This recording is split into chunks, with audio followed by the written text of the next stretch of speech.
I didn't just survive sickle cell crisis. I survived what it did to my mind, even when nobody was watching.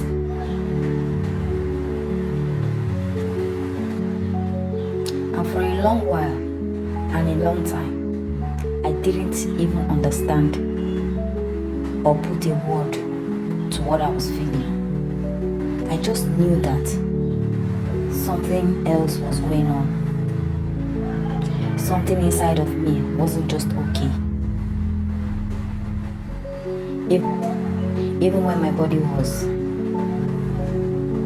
The outside picture, what people see, the physical, the pains, the hospital visits, the woman that I am.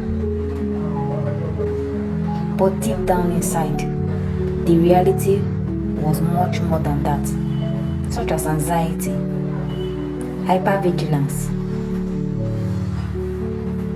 and the emotional exhaustion. This is what nobody could see. But it came to a time where all that changed, and I realized that.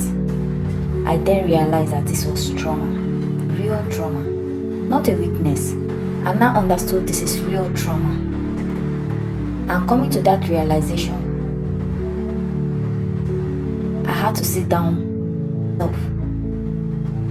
to start healing, to start changing to start seeing the possibility that there was healing, and that healing could only come from within.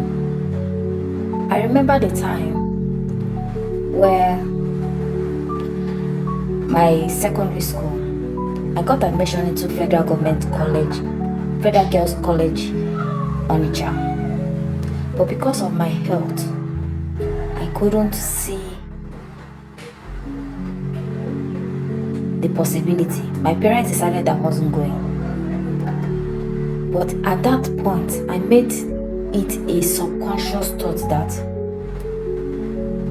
even with the life I want, or I desire, or I dream of, with sickle cell, allow me to enjoy it. With sickle cell, give me that opportunity to dream as much as I want. Will sickle cell not cut off my expectations?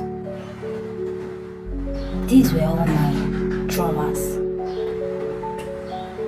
And I became numb in my emotions, because I've observed that extreme emotions also trigger my crisis. So even if I'm happy, I can't express it.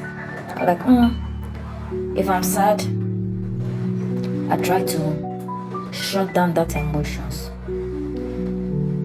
If I want to dream, I like, oh no. I have lost a lot of opportunities because of that trauma.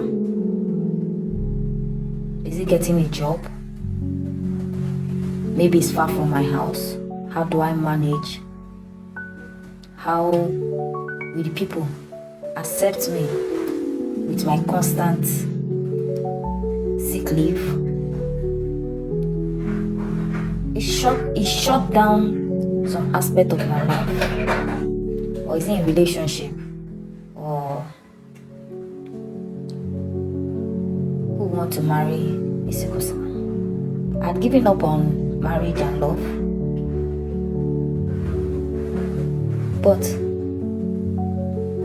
all these were traumas, mental and emotional traumas, which I'm sure most sickle cell patients, most sickle cell warriors go through. But because they can't voice out, or because they can't share it and somebody really understanding it.